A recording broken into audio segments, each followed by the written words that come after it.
Assalamualaikum warahmatullahi wabarakatuh. Perkenalkan, nama saya Wafik Nurhidayati dengan NIM 2011306030 dari Program Studi Pendidikan Guru Madrasah Ibtidaiyah PGMI 1 semester 2 dari Fakultas Tarbiyah dan Ilmu Keguruan Institut Agama Islam Negeri IAIN Samarinda. Tujuan saya membuat video ini adalah untuk memenuhi ujian akhir semester genap saya pada mata kuliah Metodologi Studi Islam dengan dosen pengampu Habib Anwar Al-Ansori. Selanjutnya saya akan menjelaskan yang pertama, yaitu tentang pengertian metodologi studi Islam secara etimologi dan terminologi. Metodologi terdiri dari dua kata, yaitu metode dan logos, yang mana metode berasal dari bahasa Yunani meta atau sepanjang atau melewati, sedangkan hodos yaitu jalan atau cara. Jadi metode adalah suatu ilmu tentang cara atau langkah-langkah yang ditempuh dalam suatu disiplin tertentu untuk mencapai tujuan tertentu. Sedangkan logos berarti ilmu. Ilmu yang dimaksud adalah cara penyampaian sesuatu kepada orang lain. Selanjutnya adalah studi Islam. Studi Islam secara etimologis merupakan terjemahan dari bahasa Arab, yaitu dirasya atau Islamiyah. Sedangkan studi Islam di Barat dikenal dengan istilah Islamic Studies. Maka studi Islam secara harfiah adalah kajian mengenai hal-hal yang berkaitan dengan Islam. Sedangkan secara terminologis, studi Islam adalah usaha sadar dan sistematis untuk mengetahui dan memahami, serta membahas secara mendalam tentang hal-hal yang berhubungan dengan agama Islam, baik berhubungan dengan ajaran, sejarah, maupun praktik-praktik pelaksanaannya secara nyata dalam kehidupan sehari-hari sepanjang sejarahnya. Jadi, metodologi studi Islam adalah suatu ilmu yang memuat dari berisi prosedur atau langkah-langkah yang ditempuh dalam mempelajari Islam secara tepat, cepat, efektif, dan efisien, dari mulai menemukan fakta sampai melakukan generalisasi baik Islam sebagai sumber ajaran, Islam sebagai pemahaman, atau Islam sebagai pengalaman atau historis. Tujuan mempelajari metodologi studi Islam ini adalah, yaitu yang pertama, untuk mengetahui secara mendalam apa sebenarnya hakikat agama Islam itu, dan bagaimana posisi serta hubungannya dengan agama-agama lain dalam kehidupan budaya manusia. Sedangkan yang kedua, yaitu untuk mengetahui secara mendalam pokok-pokok isi ajaran agama Islam yang asli dan bagaimana penjabaran dan operasionalnya dalam pertumbuhan dan perkembangan budaya dan peradaban Islam sepanjang sejarahnya. Yang ketiga, yaitu untuk mengetahui secara mendalam sumber dasar ajaran agama Islam yang tetap abadi dan dinamis, dan bagaimana aktualisasinya sepanjang sejarah. Dan yang keempat, untuk mengetahui secara mendalam prinsip-prinsip dan nilai-nilai dasar ajaran agama Islam dan bagaimana realisasinya dalam membimbing dan mengarahkan serta mengontrol perkembangan budaya dan peradaban manusia pada zaman modern ini. Selanjutnya yang kedua adalah perbedaan antara metodologi studi Islam, perspektif Islamonologi Barat, dan perspektif umat Islam. Dapat kita asumsikan secara sementara bahwa studi Islam di dunia Arab kaya dengan materi tetapi lemah di bidang metodologi. Sementara di sisi lain, studi Islam di Barat miskin materi tetapi kaya dalam metodologi. Benarkah Barat lebih baik dari segi metodologi? Kalau secara materi itu sudah dapat diduga, di dunia Arab lebih baik ketimbang di Barat. Secara materi, Barat sampai saat ini tidak mampu mengeluarkan sarjana-sarjana yang menguasai bidang-bidang tertentu dari ilmu Islam, seperti ahli tafsir, ahli hadis, ahli fikih, ahli bahasa, ahli sejarah, dan sebagainya. Selain itu, karya ilmiah yang dihasilkan oleh orientalis dalam bidang keislaman belum terlihat berarti dibandingkan dengan karya-karya yang ditinggalkan ulama. Yang dilakukan oleh Barat atau kaum orientalis pada umumnya ialah mengumpulkan manuskrip, memberi komentar buku-buku klasik, dan menerjemahkan ke bahasa-bahasa Eropa. Yang agak bernilai dari karya mereka adalah ensiklopedia hadis dan sejarah sastra Arab. Karya yang pertama memang bermanfaat bagi orang-orang yang baru mengenal hadis, tetapi itu bukanlah segala-galanya dalam dunia hadis. Kitab-kitab ensiklopedia hadis yang lebih lengkap telah lebih dahulu diwariskan oleh ulama-ulama hadis, hanya saja metodenya berbeda. Bahkan kekeliruan dan kelemahan karya orientalis itu cukup banyak. Sebagian besar karya-karya orientalis diwarnai oleh sikap-sikap seperti memutarbalikkan fakta, memalsukan sejarah, menyalahpahami teks, serta menyusupkan kebohongan dan fitnah. Tetapi secara umum karya-karya sebagian orientalis yang jujur itu kita hargai dan bermanfaat bagi sebagian peneliti, khususnya pemula. Tetapi porsinya harus dilihat secara objektif, tanpa dilebih-lebihkan. Sebab semua itu tidak ada artinya bila dibandingkan dengan karya ulama-ulama kita yang klasik ataupun yang modern, yang tidak tertampung oleh perpustakaan manapun di dunia ini, karena banyaknya berbicara tentang sikap objektif dan bebas tidak memihak, yang merupakan karakteristik ilmiah. Maka para peneliti Barat dalam tulisan dan kajian mereka tentang Islam sulit sekali ditemukan sikap netral dan objektif ini.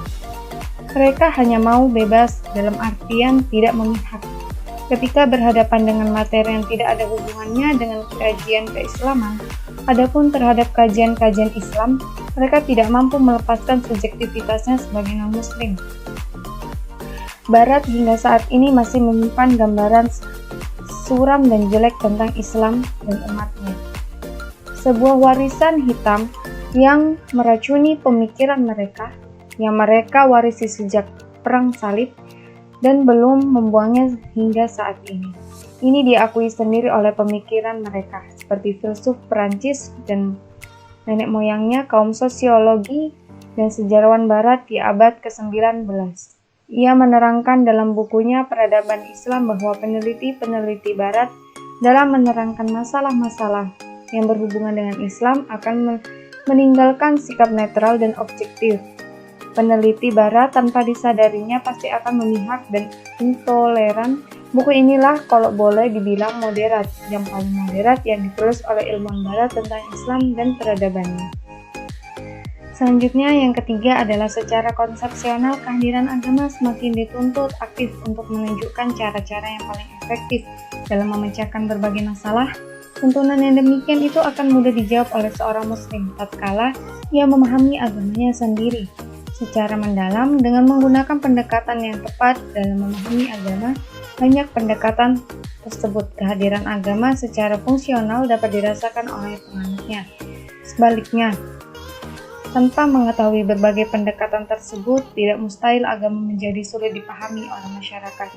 Berbagai pendekatan tersebut diantaranya ialah pendekatan teologis, antropologis, sosiologis, historis, filosofis, dan psikologis. Selanjutnya saya akan menjelaskan tentang definisi pendekatan studi Islam itu. Yang pertama tadi adalah pendekatan teologis. Suatu pendekatan yang normatif dan subjektif terhadap agama. Pada umumnya, pendekatan ini dilakukan dari dan oleh penganut suatu agama dalam usahanya menyelidiki agama Islam. Dengan demikian, pendekatan ini juga disebut dengan pendekatan atau metode tekstual atau pendekatan kitabi, maka menampakkan sifatnya yang apologis dan dedukatif. Secara harfiah, pendekatan teologis normatif dalam memahami agama dapat diartikan sebagai upaya memahami agama dengan menggunakan kerangka ilmu ketuhanan yang bertolak dari suatu keyakinan bahwa wujud empiris dari suatu keagamaan dianggap sebagai yang paling benar dibandingkan dengan yang lain. Selanjutnya, yang kedua adalah pendekatan antropologis. Pendekatan antropologis dalam memahami agama dapat diartikan sebagai salah satu upaya memahami agama dengan cara melihat wujud praktik keagamaan yang tumbuh dan berkembang dalam masyarakat. Melalui pendekatan ini, agama tampak akrab dan dekat dengan masalah-masalah yang dihadapi manusia dan berupa yang menjelaskan dan memberikan jawaban. Dengan kata lain, cara-cara yang digunakan dan disiplin ilmu antropologis dalam memahami suatu masalah digunakan pula untuk memahami agama lain. Selanjutnya yang ketiga adalah pendekatan sosiologis. Sosiologis adalah ilmu yang mempelajari hidup bersama dalam masyarakat dan menyelidiki ikatan-ikatan antara manusia yang menguasai hidupnya itu. Sosiologi mencoba mengerti sifat dan maksud hidup bersama, cara terbentuk dan tumbuh serta berubahnya pemetaan serikatan hidup itu serta kepercayaan, keyakinan yang memberi sifat tersendiri kepada cara hidup bersama dalam tiap persekutuan hidup manusia. Yang keempat adalah pendekatan filosofis. Pendekatan filosofis adalah melihat suatu permasalahan dari sudut tinjauan filsafat dan berusaha untuk menjawab dan memecahkan masalah itu dengan menggunakan metode analisis spekulatif. Pada dasarnya, filsafat adalah berpikir untuk memecahkan masalah atau pertanyaan dan menjawab suatu persoalan. Namun demikian, tidak semua berpikir untuk memecahkan dan menjawab suatu permasalahan dapat disebut filsafat. Dimaksud filsafat di sini adalah berpikir secara sistematis, radikal, dan universal. Yang kelima adalah pendekatan historis. Historis adalah suatu ilmu yang di dalamnya dibahas berbagai peristiwa dengan memperhatikan unsur tempat, waktu, objek, dan latar belakang dan pelaku peristiwa tersebut. Maksud pendekatan historis adalah meninjau suatu permasalahan dari sudut peninjauan sejarah dan menjawab permasalahan serta menganalisisnya dengan menggunakan metode analisis sejarah. Sejarah atau historis adalah studi yang berhubungan dengan peristiwa atau kejadian masa lalu yang menyangkut kejadian atau keadaan sebenarnya. Melalui pendekatan sejarah, seseorang diajak mengkritik dari alam idealis ke alam yang bersifat empiris dan mengguminya. Yang selanjutnya, yang keenam atau yang terakhir adalah pendekatan psikologis. Pendekatan psikologis merupakan usaha untuk memperoleh sisi ilmiah dari aspek-aspek batin pengalaman keagamaan. Psikologi atau ilmu jiwa adalah ilmu yang mempelajari jiwa seseorang melalui gejala perilaku yang dapat diamati. Dengan ilmu jiwa ini, selain akan mengetahui tingkat keagamaan yang dihayati, dipahami, diamalkan, dan juga dapat digunakan sebagai alat untuk memasukkannya agama ke dalam jiwa seseorang sesuai dengan tingkat usianya. Dengan ilmu ini, agama akan menentukan cara yang tepat untuk menanamkannya. Selanjutnya, yang keempat adalah makna studi Al-Quran. Makna studi Al-Quran atau studi Al-Quran juga dikenal dengan istilah ulumul Quran. Kata ulum jamak dari kata ilmu. Ilmu berarti al-fahmu wal idrak, faham dan menguasai. Kemudian, arti kata itu berubah menjadi permasalahan yang beraneka ragam yang disusun secara ilmiah. Jadi yang dimaksud dengan ulumul Quran atau studi Al-Quran ialah ilmu yang membahas masalah-masalah yang berhubungan dengan Al-Quran dari segi asbabun nuzul, sebab-sebab turunnya Al-Quran, pengumpulan dan penertiban Al-Quran, pengetahuan tentang surah-surah Mekah dan Madinah. Terkadang ilmu ini dinamakan juga usul tafsir, dasar-dasar tafsir, karena yang dibahas berkaitan dengan beberapa masalah yang harus diketahui oleh seorang mufassir sebagai sandaran dalam menafsirkan Al-Quran. Metode tafsirnya meliputi pengertian tafsir dan takwil, syarat-syarat mufassir dan adab-adabnya, sejarah perkembangan ilmu tafsir, kaidah-kaidah dalam penafsiran Al-Quran, muhkam dan mutasyabih, alam dan khoas, musik dan wan masyhur. Fungsi hadis dalam uraian tentang Al-Quran telah dijelaskan bahwa sebagian besar ayat-ayat hukum dalam Al-Quran adalah dalam bentuk garis besar yang secara amaliyah belum dapat dilaksanakan tanpa penjelasan dari hadis.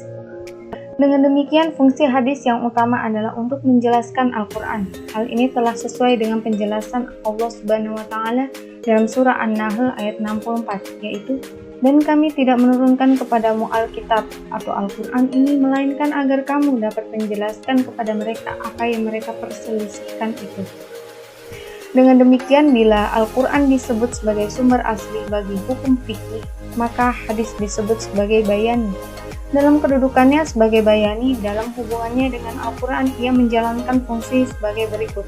Yang pertama, menguatkan dan menegaskan hukum-hukum yang tersebut dalam Al-Quran atau disebut fungsi takkid atau takrir. Dalam bentuk ini, hadis hanya seperti mengulangi apa-apa yang tersebut dalam Al-Quran. Umpannya firman Allah dalam surah Al-Baqarah ayat 110, yaitu, "Dan dirikanlah sholat dan tunaikanlah zakat." Ayat itu dikuatkan oleh sabda Nabi, yaitu, Islam itu didirikan dengan 5 pondasi.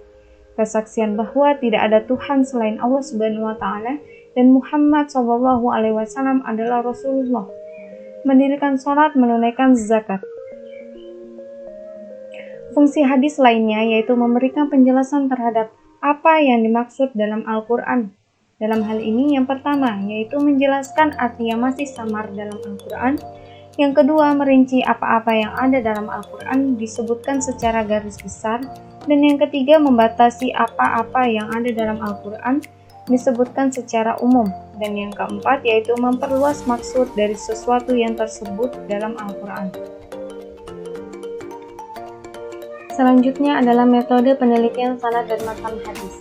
Penelitian hadis sebagai salah satu disiplin ilmu yang mengkaji hadis Nabi Shallallahu Alaihi Wasallam dilakukannya sebagai usaha penelusuran hadis dengan bersifat kritis dalam memeriksa dan menyeleksi hadis-hadis Nabi Shallallahu Alaihi Wasallam. Dan selanjutnya dapat membebaskan dari kecacatan. Kekhawatiran itu dapat terbukti karena adanya pemalsuan hadis.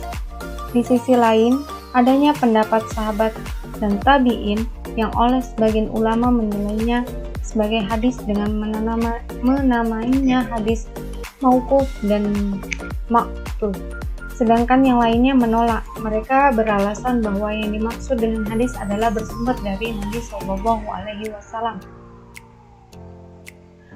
dan dapat dijadikan sebagai sumber ajaran Islam, sebagai hujjah dan sebagai objek kajian.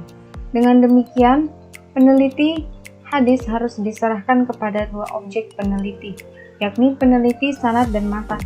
Tujuan pokok peneliti hadis baik penelitian sanad maupun matan adalah untuk mengetahui kualitas hadis dimaksud hingga dipastikan status hadis itu sahih atau makbul atau dhaif maqbul. Selanjutnya, posisi sanad untuk suatu hadis demikian urgen hingga suatu berita sudah dinyatakan sebagai hadis Nabi, namun tidak memiliki sanad, maka ulama hadis tidak dapat menerimanya. Sanad hadis merupakan bagian dari agama. Sekiranya sanad hadis tidak ada, niscaya siapa saja akan bebas mengatakan apa yang dia kehendaki. Keadaan dan kualitas sanad harus pertama diperhatikan dan dikaji oleh ulama hadis dalam melakukan penelitiannya. Apabila sanad hadis itu tidak mencapai kriteria sebagaimana ditentukan, misalnya tidak ada adil, maka hadis tersebut langsung ditolak dan tidak lagi dilanjutkan penelitiannya. Dan jika sanad hadis tersebut berkategorikan sahih, maka selanjutnya hadis dimaksud akan diperiksa kualitas matannya. Untuk penelitian matan, pada dasarnya dapat dilakukan dengan pendekatan semantik. Dan dari segi kandungannya, sekalipun demikian pendekatan semantik tidak gampang dilakukan, karena hadis yang sampai kepada mukharrij telah melalui periwayat yang berbeda generasi, latar belakang budaya, dan kecerdasan. Hal tersebut dapat merubah penggunaan dan pemahaman suatu istilah. Sekalipun demikian, pendekatan bahasa sangat diperlukan karena bahasa yang dipakai Nabi Shallallahu Alaihi Wasallam dalam menyampaikan hadis selalu ada dalam yang baik dan benar. Selain itu, pendekatan bahasa sangat membantu dalam memahami kandungan petunjuk dari hadis yang dimaksud. Selanjutnya, penelitian matan hadis memerlukan pendekatan rasio, sejarah, dan prinsip-prinsip pokok ajaran Islam. Langkah untuk menentukan kualitas sanad maupun matan hadis yang dapat atau tidak dijadikan sebagai hujjah dengan langkah-langkah sebagai berikut. Yang pertama, langkah-langkah kegiatan penelitian sanad hadis, yaitu melakukan iktibar hadis. Yang kedua, meneliti pribadi periwayat dan metode periwayatannya. Yang ketiga, menyimpulkan hasil penelitian sanad. Selanjutnya, langkah-langkah kegiatan penelitian matan hadis. Yang pertama adalah meneliti matan dengan melihat kualitas sanadnya. Yang kedua, meneliti susunan matan yang semakna. Dan yang ketiga, meneliti kandungan matan. Dan yang keempat, mengumpulkan hasil penelitian matan. Langkah-langkah yang dimaksud bila dilaksanakan dengan seksama, maka dapat diketahui susunan sanad suatu hadis secara jelas dan dapat diukur tentang bersambung tidaknya sanad hadis yang dimaksud. Selanjutnya, kepada matan hadis pun akan diketahui pula bahwa matan hadis tersebut terhindar dari kecacatan atau tidak, sehingga dengan mudah hadis tersebut dikategorikan makbul atau mardu. Mungkin hanya itu saja yang dapat saya sampaikan. Kurang dan lebihnya saya mohon maaf. Wabillahi taufiq wal hidayah. Wassalamualaikum warahmatullahi wabarakatuh. It's time for you to to change your life. Show everyone.